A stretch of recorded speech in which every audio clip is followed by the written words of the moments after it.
दोस्तों आज इस थर्सडे को हम आपके लिए एक स्पेशल स्टोरी लेकर आए हैं। ये हॉरर स्टोरी किसी भूत प्रेत की नहीं है, बल्कि एक ऐसी रियल हॉरर स्टोरी है जिसका राज अगर हमारे सामने नहीं खुलता तो कोई यकीन ही नहीं कर पाता कि ये घटना सच्ची है। मैं बात कर रहा हूँ 2006 के निठारी कांड की, जिसने पूरे देश को हिलाकर रख दिया।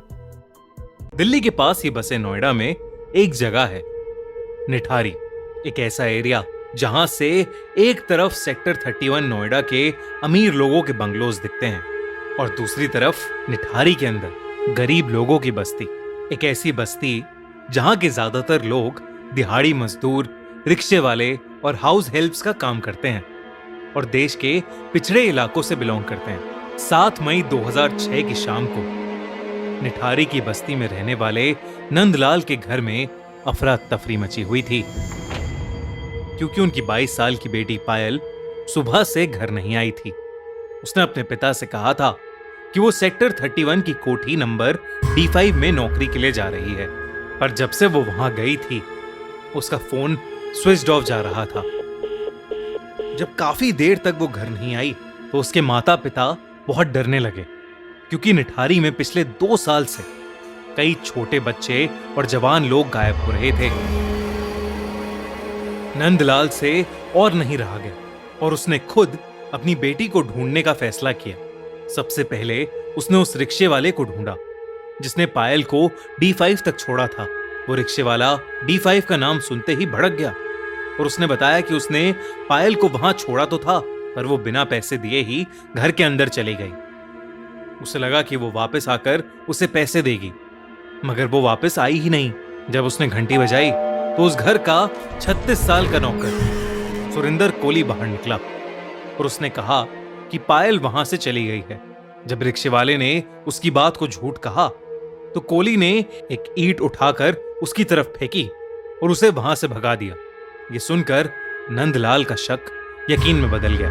नंदलाल को लग रहा था कि उसकी बेटी के गायब होने में कोठी नंबर D5 में रहने वाले लोगों का ही हाथ था। बिना देरी किए नंदलाल लोकल पुलिस स्टेशन चला गया, पर पुलिस वालों ने उसकी बात को टाल दिया, क्योंकि 2004 से निठारी में ऐसे कई केसेस उनके पास रोज आ रहे थे। नंदलाल बहुत रिक्वेस्ट करने लगा, पर पुलिस ने उसको वहां से ये कहकर भगा दिया कि पायल किसी लड़के के साथ भाग गई होगी। अगले दिन नंदलाल खुद D5 गया।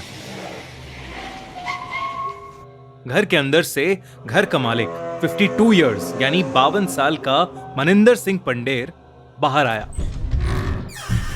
जिसने पायल को पहचानने से ही मना कर दिया। नंदलाल और उसकी बीवी पूरी तरह से टूट चुके थे, क्योंकि कोई भी उनकी मदद नहीं कर रहा था। वो दोनों पूरी रात बस रोते रहे और फिर नंदलाल ने डिसाइड किया कि चाहे कुछ भी हो जाए वो अपनी बेटी को ढूंढ कर ही रहेगा। उसके पास थोड़े पैसे जमा थे तो उसने एक वकील को हायर करके कोर्ट में अपील की। चीफ मजिस्ट्रेट ने उसका केस देखा और पुलिस को ऑर्डर किया कि वो उसकी FIR दर्ज करें और उस पर तुरंत एक्शन लें।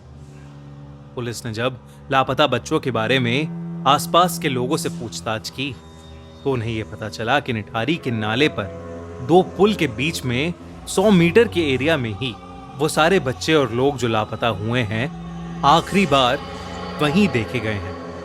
इन्हीं 2 पुल के बीच में नाले के पास एक वाटर टैंक भी था, जो कुछ गांव वालों के हिसाब से भूतिया था और उनका मानना था कि वहां पर एक भूत है जो बच्चों को मार देता है, इसलिए उस वाटर टैंक के नाले के आसपास कोई नहीं जाता था। पुलिस ने उस 100 मीटर के स्ट्रेच को ब्लैक होल का नाम दे दिया और वो उसकी पेट्रोलिंग करने लगे, लेकिन उनकी पेट्रोलिंग के बावजूद भी वहां से बच्चे गायब होते रहे।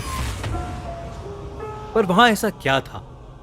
क्या सच में वहां कोई भूत था, या ये किसी गैंग या किसी सीरियल किलर का काम था?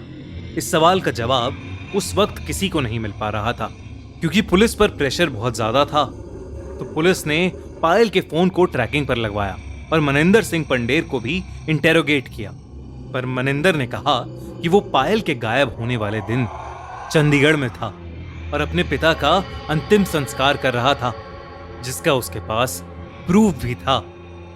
जब चंडीगढ़ में होने का प्रूफ मनिंदर ने पुलिस को दिया तो पुलिस की इन्वेस्टिगेशन फिर से एक डेड एंड पर पहुंच गई। कई महीने बीत गए और नंदलाल और उसकी बीवी अपनी बेटी की याद में तड़पते रहे और निठारी से और भी बच्चे गायब होते रहे। लेकिन फिर एक दिन 26 दिसंबर 2006 को अचानक ही पायल का फोन स्विच ऑन हुआ और वो ट्रैकिंग रडार पर दिखने लगा। पुलिस ने फौरन उस फोन को ट्रैक किया। वो फोन एक रिक्शे वाले के पास मिला, जिसने बताया कि वो फोन उसने किसी और से खरीदा था, लेकिन उसमें सिम पहले से ही था। पुलिस ने जब सिम की इन्वेस्टिगेशन की तो ये सामने आया कि वो सिम सुरिंदर कोहली के नाम पर रजिस्टर्ड था। वही सुरिंदर कोहली जो मनिंदर सिंह पंडेर के घर पर काम करता था। 29 दिसंबर की रात को पुलिस ने सुरिंदर कोहली और मनिंदर सिंह पंडेर को उनके बंगले से अरेस्ट कर लिया। दोनों से पूछताछ करने के बाद पुलिस ऑफिसर्स शॉक में थे। वो तुरंत निठारी के पास बने उस नाले पर पहुंचे। जब वो उस नाले के अंदर घुसे तो उन्हें वहां जो मिला वो देखकर उनके रोंगटे खड़े हो गए। उस नाली में कई पॉलिथिन्स थीं, जिसमें छोटे बड़े ह्यूमन स्केलेटन्स यानी इंसानी कंकाल थे। एक लड़के का कटा हुआ सर, किसी के शरीर के टुकड़े और ढेर सारे बच्चों के कपड़े चप्पलें थीं, जो उन्हीं बच्चों की थीं जो लापता हुए थे। कुल मिला के उस नाले से 19 स्कल्स यानी 19 खोपड़ियां मिली। उन दोनों ने 19 लोगों का मर्डर किया था। पूछताछ में सुरिंदर कोहली ने पुलिस को बताया कि उसी ने पायल को मारा था।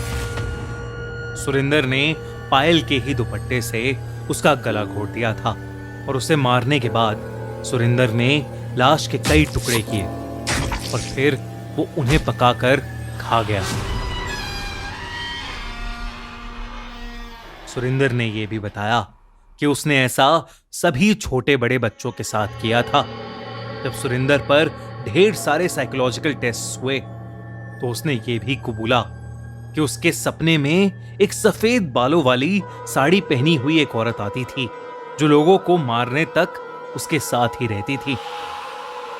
जब मनिंदर सिंह पंडेर से इन सब के बारे में पूछा गया तो उसने ये कहा कि वो आधे से ज्यादा टाइम घर के बाहर रहता था और उसे इन सब के बारे में कुछ नहीं पता था।